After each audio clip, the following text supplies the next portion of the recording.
Pithapuram town police station పరిధిలోని traffic encroachments ఏదైతే remove చేయమనేటువంటి మా జిల్లా ఎస్పీ గారు అనేటువంటి బిందు మాధవ్ గారి ఆదేశానుసారం ఏఎస్పీ గారు ఉత్తర్వుల ప్రకారంగా ఇవాళ టౌన్ పోలీస్ స్టేషను ఎస్ఐ గారు మణికుమార్ గారు అలాగే లోకేష్ మొత్తం సిబ్బందితోటి ఏదైతే మనకి ప్రధాన సెంటర్లు అయినటువంటి ఉప్పాడ సెంటరు అలాగే చర్చి సెంటరు అలాగే మైన ఉన్నటువంటి ఏదైతే రాజావారి వారాది ఉన్నటువంటి సెంటరు పాదగాయ సెంటరు ఈ సెంటర్స్ అన్నీ కూడా ఫుడ్ పెట్రోలింగ్ చేసి రోడ్డుకి ఇరువైపుగా ఉన్నటువంటి షాప్స్ ఏదైతే ఎంక్రోచ్మెంట్స్ ఉన్నాయన్నీ కూడా క్లియర్ చేసి వాళ్ళకి పెట్టి కేసెస్ కూడా రిజిస్టర్ చేయడం కూడా జరిగింది. అలాగే వాహనదారులకు కూడా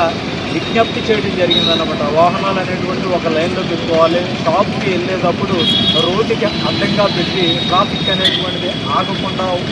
ఉండాలి అనేటువంటిది కూడా చెప్పడం జరిగింది. అలాగే షాపులు ఉన్నటువంటి వాళ్ళందరికీ కూడా వీళ్ళకందరికీ కూడా కౌన్సిలింగ్ చేయడానికి ఒకసారి మీటింగ్ అంతా కూడా అరేంజ్ చేసి అవేర్నెస్ క్యాంపులు కూడా పెడతామనేటువంటిది మేమందరం కూడా తెలియజేస్తున్నాం. ఖచ్చితంగా ట్రాఫిక్ అనేటువంటి స్కూల్లో వెళ్ళడానికి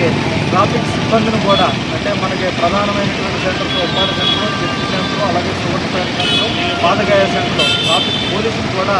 రేపటి నుంచి ఉంచి వాళ్ళందరూ కూడా ట్రాఫిక్ ఎక్కడ ఆగకుండా